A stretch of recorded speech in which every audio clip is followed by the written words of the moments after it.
Muy bien, pues bienvenidos a todos al tema número 8. Vamos avanzando poco a poco en la serie y hoy tenemos un tema que resulta interesante, resulta bastante atractivo. Vamos a intentar estudiar algunas cosas y sobre todo darle un sentido práctico, como siempre hacemos. El título es La solución al conflicto, el santuario. Aquí tenemos una de las características fundamentales de lo que somos y de lo que creemos. Eh, Nosotros nacimos en un contexto, lo vamos a ver hoy, donde hacía falta resolver el problema de la salvación.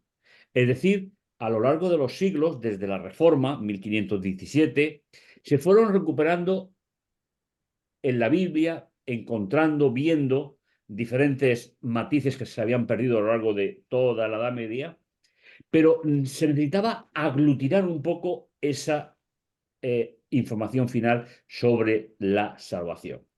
Y vamos a, como os decía, vamos a intentar darle una solución de las que podría darse a la, la visión divina sobre el gran conflicto.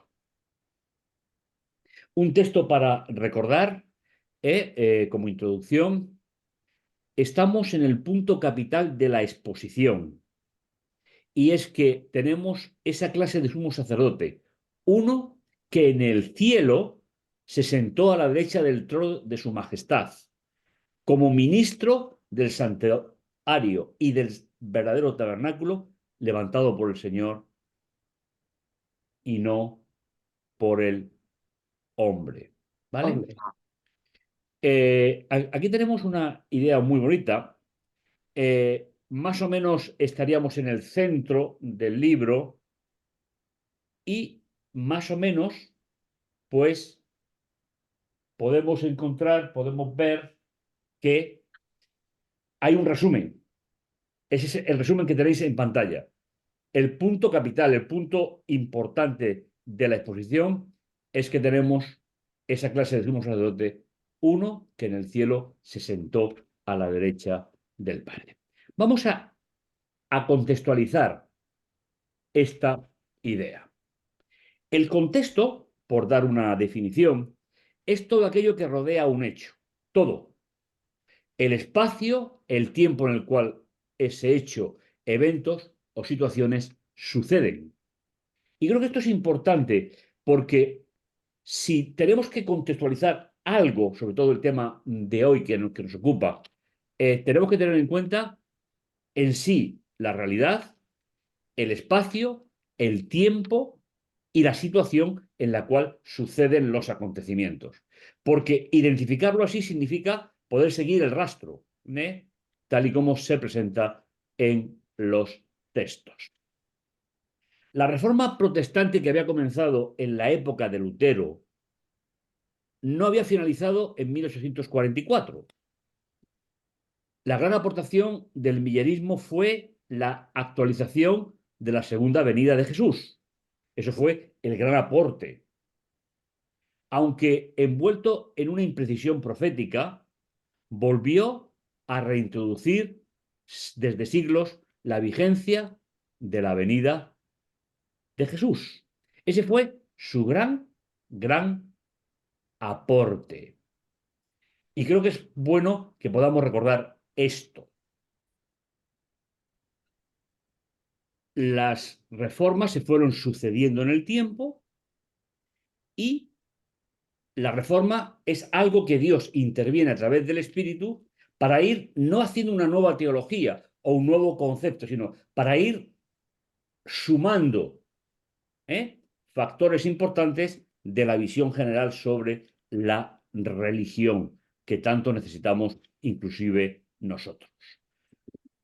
La reforma que viene después de la de Guillermo Miller, dejando intacta la idea de la segunda venida de Jesús en gloria y majestad, tal y como lo plantearon los milleristas, la siguiente reforma fue reconducir la visión que había tenido Guillermo Miller sobre la metodología de la fecha de los 2300 tardes y mañanas. Es decir, él vio que ahí encontraba la segunda venida de Jesús y así lo enseñó.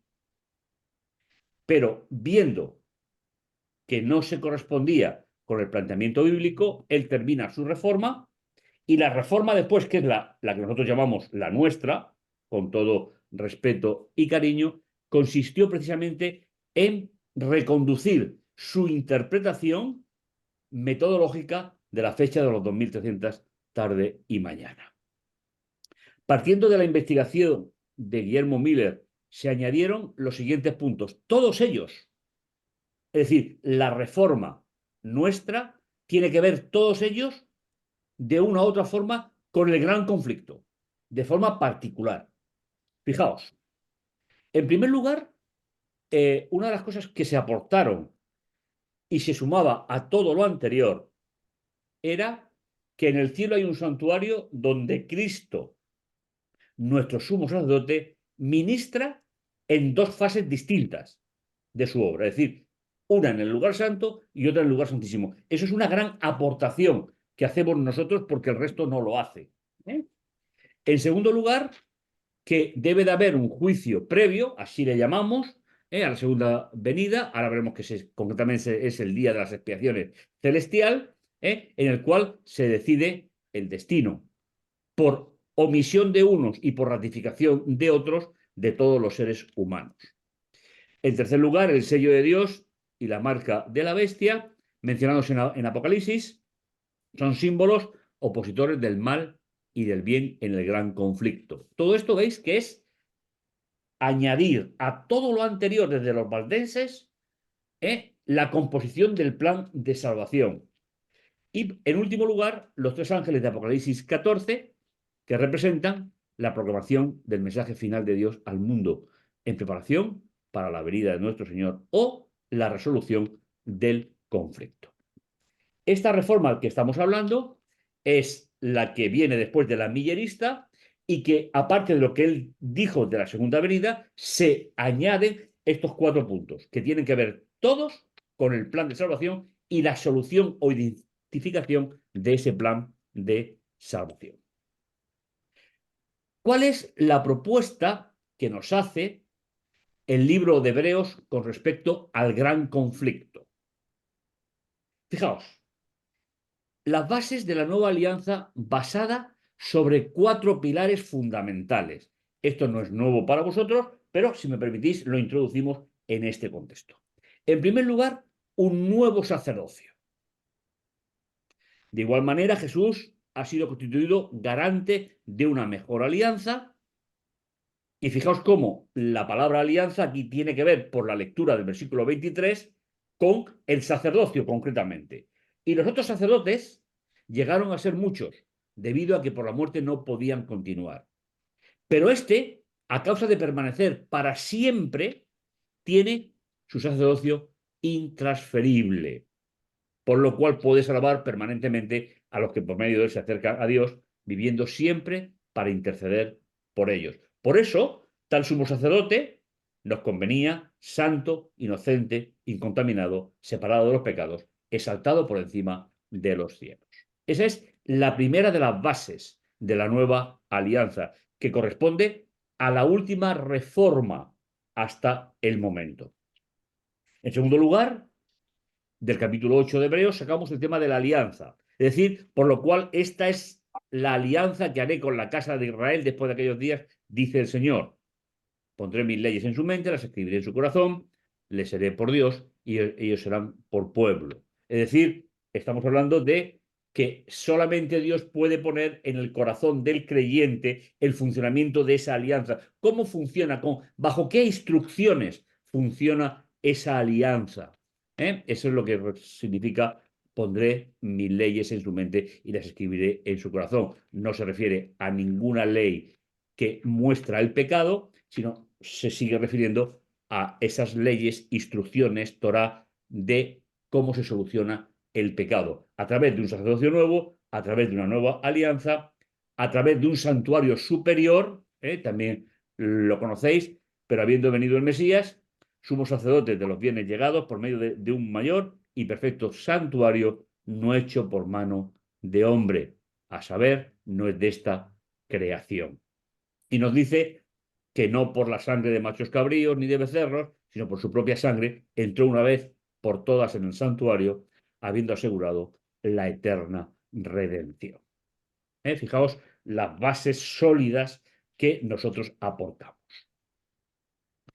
Finalmente, uno de los temas que nos van a ayudar a comprender toda esa función del santuario tiene que ver con el gran conflicto y la noción de juicio. Y pongo juicio entre comillas porque vais a ver que hay que matizar algunos detalles que son relevantes o muy importantes. La concepción bíblica del juicio divino constituye un pilar esencial para la adecuada comprensión de las acciones de Dios en el contexto del gran conflicto. Es decir, comprender el sentido bíblico de juicio se configura como uno de los pilares fundamentales que definen a Dios en el conflicto. Y creo que esta idea deberíamos de repasarla, porque lo hemos dicho varias veces, también en esta serie, es importante que tengamos en cuenta que cada vez que definimos a Dios, estamos transmitiendo la visión de Dios que nosotros creemos o tenemos. Por lo tanto, me reafirmo en la idea, la concepción bíblica, no filosófica ni política, del juicio divino constituye un pilar esencial para comprender cómo Dios actúa en el contexto del gran conflicto. Es plausible discernir un único juicio divino que se despliega a través de tres etapas distintas.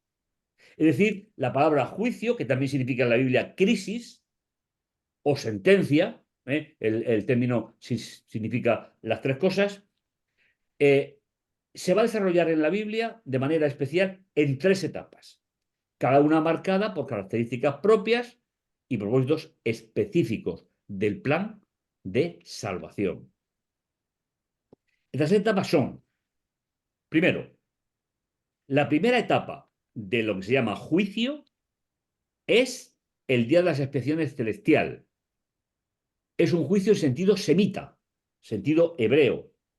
Objetivo que el pueblo de Dios no pierda la condición de pueblo. Esto es fundamental y es una idea que no siempre la aportamos con toda su naturalidad. Es decir, la idea de Dios para su pueblo es que no perdieran nunca su participación como pueblo de Dios. Para eso está la primera parte del juicio, la primera etapa. En segundo lugar, vamos a ver el juicio civil, un juicio para los impíos, que no tiene nada que ver con el juicio para el pueblo de Dios, ya que el del pueblo de Dios es reivindicación y el de los impíos es condenación. Y en tercer lugar, o dentro de eso, tenemos dos partes: juicio de comprobación y juicio ejecutivo. Si observáis el siguiente cuadro, vamos a intentar definir primeramente un texto muy importante. Un texto que se utiliza para hablar de una función del juicio, pero que en realidad no existe en la Biblia. Y os explico. Hijitos míos, 1 de Juan 2:1, estas cosas os escribo para que no pequéis. Y si alguno peca, como algo inevitable, añado yo, Paráclito, ahora os explico el término, porque es muy difícil de traducir, tenemos ante el Padre a Jesús, el Mesías, el justo, el cual también es la propiciación por nuestros pecados, es decir, el lugar de encuentro de nuestros pecados, y no solo por los nuestros, sino también por los de todo el mundo. Fijaos, esta palabra que tenéis aquí significa ayudante o intercesor, no significa abogado. El abogado no existe en el juicio hebreo. En el juicio hebreo, día de las expiaciones celestial, como decía, no existe la figura del abogado. Eso existe en los juicios civiles, pero no en el juicio semita. De hecho, no aparece en ninguna parte de la Biblia. En ninguna. Parácletos se utiliza en la Biblia exclusivamente por Juan. ¿Y para qué se utiliza? Se utiliza para el Espíritu Santo en el Evangelio, Juan 14, 16, 26, 15, 26, 16, 7, podéis buscar los textos, y se utiliza una vez, dice el texto, Juan 14, 16, y yo rogaré al Padre y os dará otro consolador, traducen las versiones normalmente, para que esté con vosotros siempre. El otro es muy importante en este versículo, porque significa otro de la misma naturaleza, con lo cual el propio Jesús se llama a sí mismo Paráclitos, es decir, ayudante o intercesor. Con lo cual, ¿qué está diciendo? Y yo rogaré al Padre y os dará otro. Ya tenéis uno, que soy yo, y tenéis otro, ayudante o intercesor, para que esté con vosotros para siempre. Y esa idea, Juan la va a contextualizar en el texto de Primera de Juan que tenemos en pantalla. Es decir, Jesús también actúa como ayudador o como intercesor, que no tiene nada que ver, como decíamos, con la idea jurídica romana, griega de el juicio. El conflicto y el juicio investigador. Mirad, aquí os he preparado un pequeño cuadro para que podamos ver los tres pasos del concepto de juicio bíblico. Tenemos un primer paso, un segundo paso y un tercer paso. El primero es el juicio hebreo y se aplica solo para el que es pueblo de Dios. No se emplea para los impíos. El santuario celestial es expiado y el sumo sacerdote entra en el segundo departamento, que como ya decíamos en el capítulo anterior, eso fue a partir del año 1844 y será hasta la segunda venida de Jesús. Por eliminación, todos aquellos que no han sido expiados el pecado en el santuario pasan a la segunda parte del juicio, que es el juicio de comprobación, donde solamente va dirigido a los impíos. Es decir, según el Apocalipsis, según Daniel, a los que siguieron a los poderes del mal. Y finalmente, el final del pecado es la tercera parte del juicio, que es el juicio ejecutivo, donde los impíos serán pues exterminados definitivamente según fue su propia decisión. Con lo cual, cuando nosotros hablamos de juicio en la Biblia, tenemos que tener en cuenta esta cosmovisión en tres direcciones. Hay uno especial bajo el prisma semítico del santuario, que es para el pueblo de Dios, donde no se pierde ser miembro de esa comunidad de creyentes, pero luego está el siguiente, que es el juicio de comprobación, que será durante el milenio, y finalmente, cuando acabe el milenio, o los 1000 años, por si alguien se siente molesto por la palabra milenio, tenemos el juicio ejecutivo, que será la aplicación de la sentencia.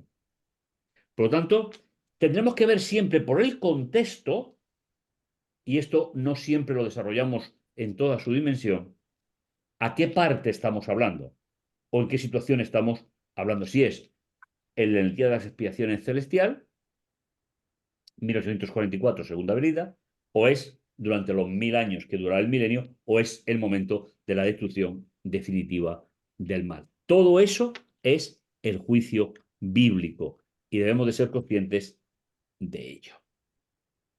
Para comenzar, diremos que, por tanto, Hebreos 4:14 y 15:16 tenemos un gran sumo sacerdote que ha traspasado los cielos, el Hijo de Dios, Jesús. Retengamos nuestra creencia, retengamos nuestra declaración, porque no tenemos un sumo sacerdote que no pueda compadecerse de nuestras debilidades, sino uno que ha sido tentado en todo, según nuestra semejanza, es decir, no igual que nosotros, sino por aproximación a nosotros, por su propia naturaleza, pero sin pecado. Acerquémonos, pues, con confianza al trono de la gracia. En este caso, el trono de la gracia es el santuario, para que obtengamos misericordia y hallemos gracia para el oportuno socorro. Un texto muy bonito, un texto que nos ayuda a comprender la función de Paráclito de Jesús como sumo sacerdote. Sería el oficiante de ese santuario. Para poder entender un poquito la idea, nos vamos al texto paralelo, a Levítico 16, y dijo Yahvé a Moisés, habla a tu hermano Aarón, que no en todo tiempo entre en el santuario detrás del velo, delante del propiciatorio que está sobre el arca, no sea que muera, ¿eh? Y, ¿vale? Donde yo me muestro, pues, tal y como se nos describe en el texto. Así hará la expiación por el santuario a causa de las impurezas de los hijos de Israel, de sus transgresiones, por todos sus pecados. Y así hará también por la tienda de reunión que habita con ellos en medio de sus pecados o impurezas. Un texto también importante que nos ayuda a saber qué está pasando ahora desde 1844 hasta la segunda venida de Jesús. Fijaos, la función del sumo sacerdote en el lugar santísimo es el resultado de todo el proceso. El atrio, lugar santo, y el santo de los santos o santísimo. Y yo quiero hacer hincapié, porque nos puede ayudar mucho a la hora de explicar esta reforma al contexto donde nacemos nosotros. Para el creyente que pide perdón, lo único que necesita es el altar. En la ceremonia del continuo, mañana y tarde, al aceptar el sacrificio, se elimina su culpabilidad. Es decir, en el altar se separa definitivamente al creyente de su pecado. Por lo tanto, cuando se nos pregunta sobre esta reforma y para vosotros no es suficiente la cruz, nuestra respuesta tiene que ser inteligente. Es suficiente para la función que ejerce la cruz como altar del sacrificio. La función del sacerdote y del sumo sacerdote ya no es para el pecador, sino para el pecado. El pecado ha sido transferido del lugar del creyente al lugar al santuario y ya en el santuario se trabaja solamente el pecado, no al pecador. ¿Eh? El sacerdote, al introducir la sangre en el lugar santo, se otorga el perdón de los pecados, es decir, la transmisión del pecado del animal al santuario. El sumo sacerdote realiza la expiación del santuario en el lugar santísimo ante la presencia de Dios sobre el arca de la alianza. El arca nunca se abre, los elementos dentro del arca no son visibles aquí, ¿eh? Y se aplica la expiación. Esto es exactamente, según la Biblia, lo que se está realizando desde el año 1844 hasta la segunda venida de Jesús. Y lo mejor que puede pasar, lo mejor que te puede pasar y me puede pasar, es que ya haya pasado nuestro nombre o esté pasando, porque significa que ya eres salvo. Porque en esta primera parte del juicio, lo que se llama juicio, es decir, eh, eh, tenemos que tener en cuenta que solamente se va a tratar los pecados confesados del pueblo de Dios. Por eso es un juicio de reivindicación del pueblo de Dios. Con lo cual, ¿es suficiente para el creyente el altar del sacrificio? Para el creyente sí, para el pecador no. El pecado necesita ser transportado diariamente al santuario, con lo cual yo ya quedo libre de ese pecado, y ser tratado en el santuario. Eso es un poco la idea, que es bueno que incorporemos, no rechazando todo lo anterior, sino simplemente matizando, ampliando y sobre todo consolidando la idea de pueblo de Dios. ¿Y cómo ocurrió esto? Lo veíamos la semana pasada, en el programa anterior. Entonces oí hablar a cierto santo y otro santo preguntó a aquel que hablaba, ¿hasta cuándo durará la visión del continuo? Es decir, la función del sacerdote en el lugar santo. La prevaricación asoladora entregando el santuario el ejército para ser pisoteado. Respuesta, durará hasta aquí. Hasta 2300 tardes y mañanas el santuario será reivindicado. A partir de aquí hasta la segunda venida es cuando se produce la función del sumo sacerdote en el lugar santísimo. Es decir, el juicio hebreo, el juicio semita, donde lo que se ve es el pecado acumulado en el santuario, porque tú y yo quedamos libres cada vez que vamos a pedir perdón, ¿eh? Mirando a la muerte y resurrección de Jesús, como estaba prefigurado por el altar en el Antiguo Testamento. El santuario será reivindicado de los ataques del cuerno pequeño y entonces acaba precisamente esta idea. ¿Hasta cuándo? Hasta la semana, en el programa anterior veíamos el 457 de dónde sale, cómo llegábamos a 1844, con lo cual es una profecía de tiempo muy atestiguada, muy bien consolidada en la Biblia, de la cual tenemos que sentirnos como una gran aportación de lo que nosotros podemos hacer dentro del mundo religioso con respecto al juicio del pueblo de Dios, a la reivindicación del pueblo de Dios. A partir de ese momento se ha terminado la función del sacerdote celestial en el lugar santo del templo. Recordemos que el santuario celestial también tiene sus propias leyes ceremoniales, porque funciona dentro de la diferencia entre el terrenal y la majestuosidad del celestial, también funciona con sus mismas leyes. Eso es un tema también importante que la reforma no vio, sino que simplemente lo dejó así un poco, pues prácticamente sin definición. Ahora la función se centra en la expiación del santuario, según la parábola, así lo dice Pablo en Hebreos 7:9. Esto es una parábola, habla del santuario de la tierra, de la situación actual según él, se ofrecen dones y sacrificios que no pueden transformar en su culto al que practica, en su conciencia, al que practica este culto. Seguimos hablando siempre de la primera parte, lo que tiene que ver con el pueblo de Dios, la reivindicación del pueblo de Dios.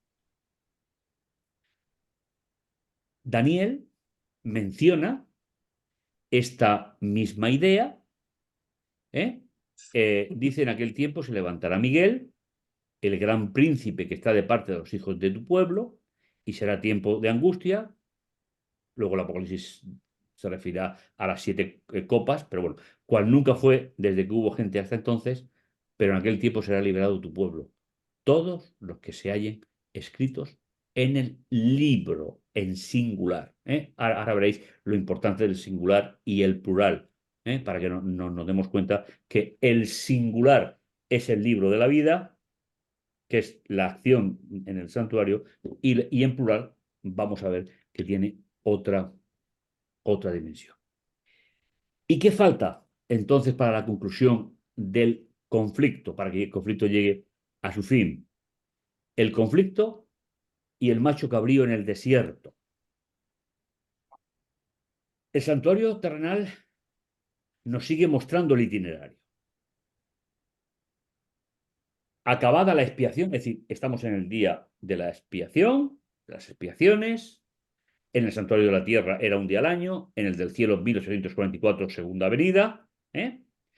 Acabada la expiación del santuario, de la tienda del encuentro y del altar, Aarón presentará el macho cabrío vivo, con las dos manos puestas sobre la cabeza del macho cabrío vivo, confesará las iniquidades y delitos de los israelitas, todos sus pecados, se los echará en la cabeza del macho cabrío. Y después, el encargado de turno lo mandará al desierto. El macho cabrío se lleva consigo a una región baldía, es decir, a una región sin vida, todas las iniquidades de Israel. El encargado lo soltará en el desierto. Esto era la parábola. Pero ¿cuál es la realidad? Fijaos, Apocalipsis capítulo 20 nos habla precisamente de esta misma acción en el santuario celestial. Vi a un ángel que descendía del cielo teniendo la llave del abismo, es decir, una gran cadena en su mano, y prendió al dragón, la serpiente antigua, que es el diablo y Satanás. Estos términos ya los vimos en un programa. Lo ató por 1000 años y lo arrojó al abismo y lo encerró. Y puso un sello encima de él para que no engañara más a las naciones hasta que se hayan cumplido los 1000 años. Después de esto, es necesario que él sea desatado por un poco de tiempo. La palabra abismo, desde Génesis 1:2, no es lo que la tradición filosófica ha expresado. En la Biblia, el abismo es la superficie de la tierra en un caos, en un desorden.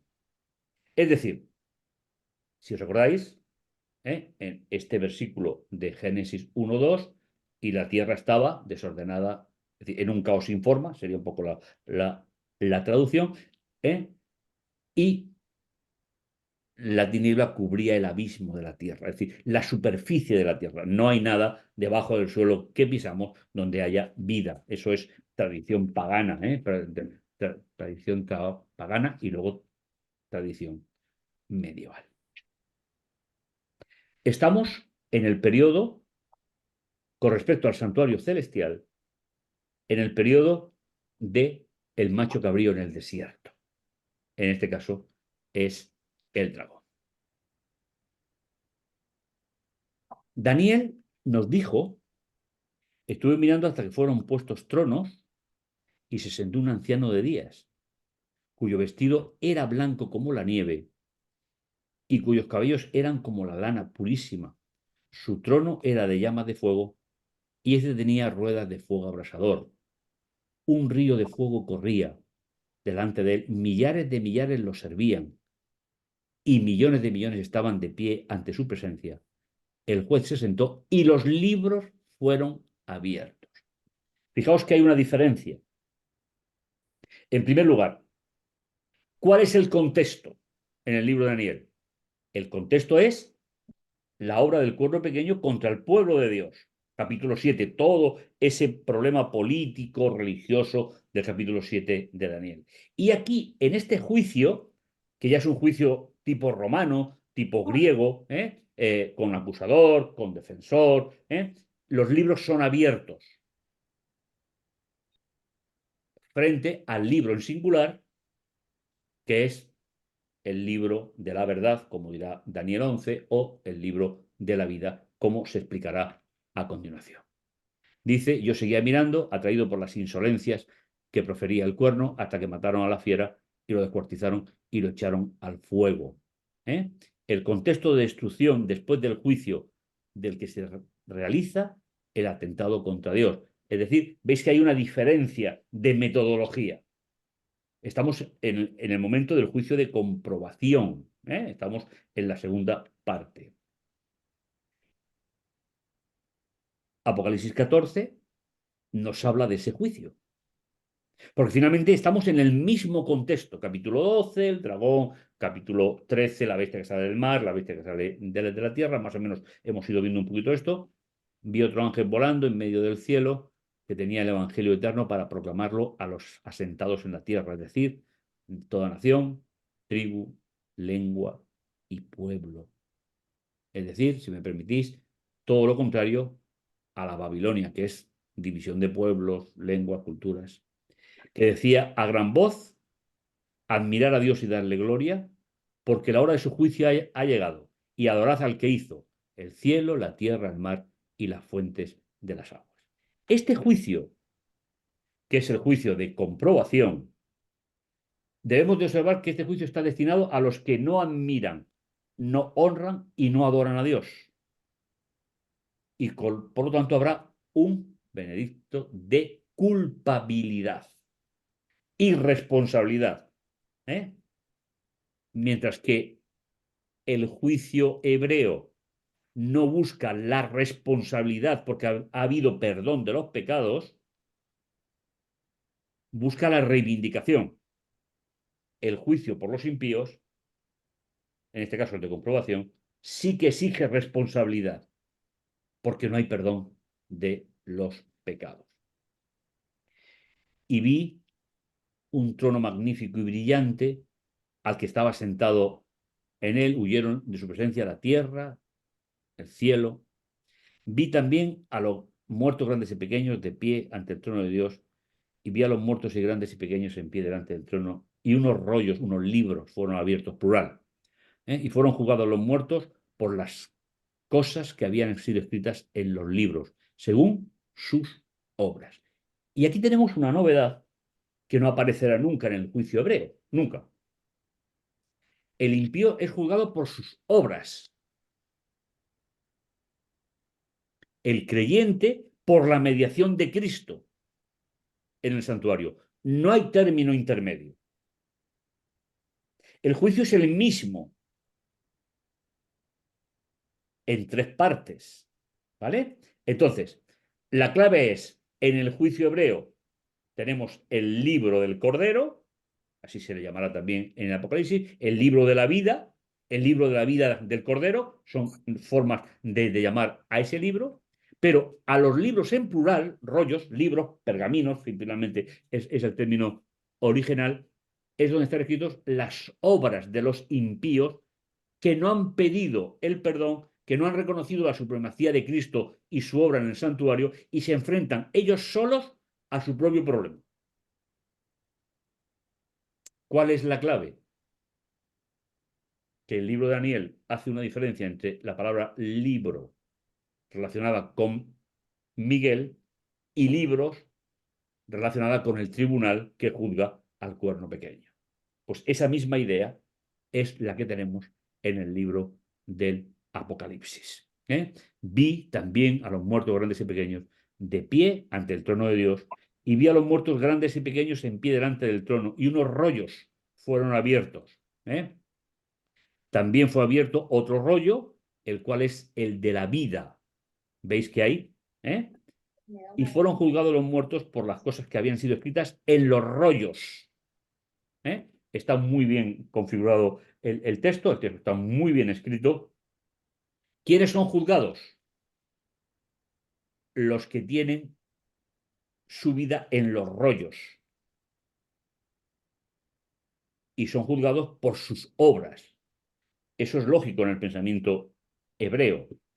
El pecado no confesado siempre lo tengo yo.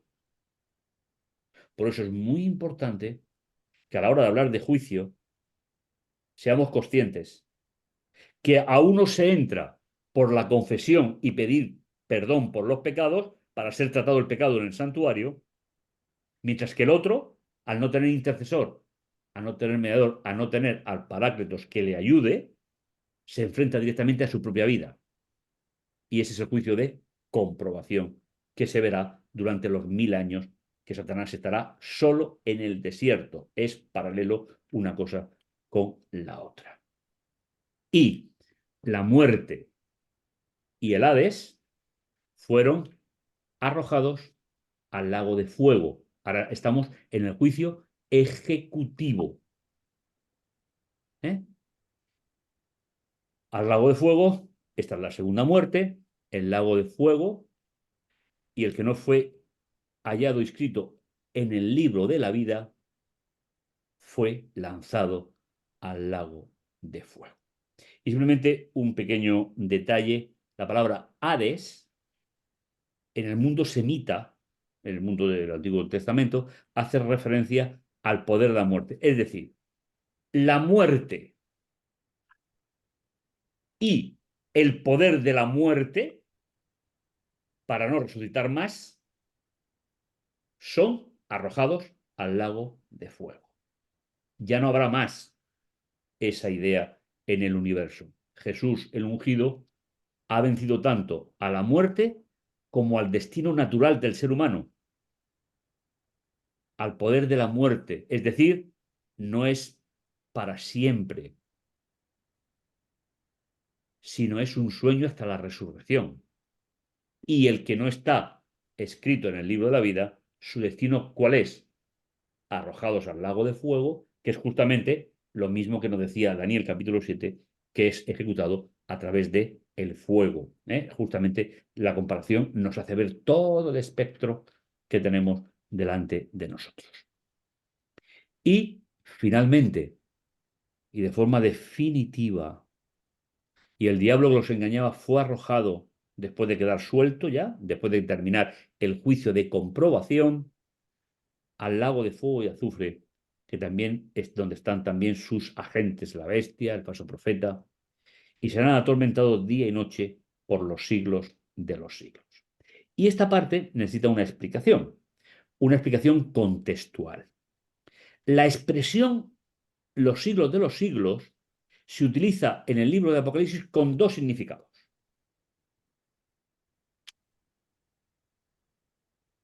Cuando se refiere a Dios, fijaos, Apocalipsis 1:6, y nos hizo un reino de sacerdotes para Dios y Padre, a Él sea la gloria, la soberanía, por los siglos de los siglos. Amén. Es decir, cuando la expresión siglo de los siglos hace referencia a la deidad, su sentido es de eternidad. Sin embargo, cuando la expresión siglo de los siglos hace mención a un ser creado y su destino es el fuego y la destrucción, se entiende mientras que dura su periodo de desintegración, lo que dure, expresando que esa destrucción es completa y con implicaciones eternas. Veis que una misma frase, según a quien califica, tiene un significado. ¿Por qué? Por la propia naturaleza del individuo. Es decir, si se aplica a Dios, Dios es eterno. Si se aplica a seres creados que han sido juzgados en el juicio intermedio durante los 1000 años, cuando el fuego los destruya y desaparezcan como seres vivos, tendrán consecuencias eternas. La Biblia nunca hablará de un fuego eterno por varias razones. Una, porque nunca han pasado a la superficie de la tierra. No existe nada debajo. Hemos dicho la palabra abismo. Y en segundo lugar, al ser seres limitados, el fuego los consume, que es finalmente la aplicación del juicio de investigación, el juicio donde se trata las obras de los impíos.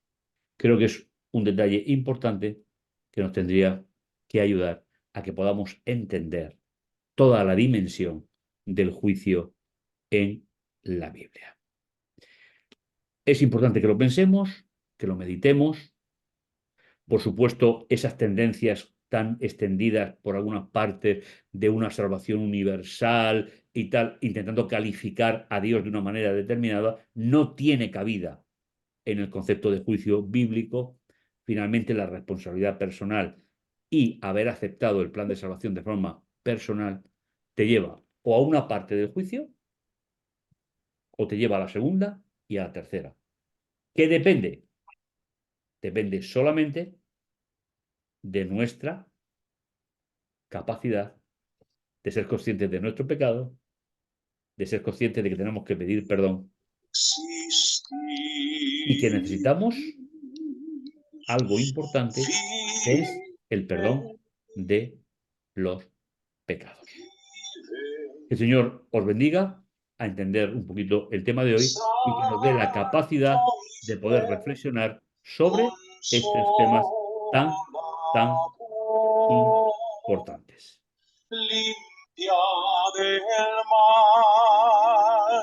Mi corazón llénalo siempre. Bueno, habrá que cortar todo esto después.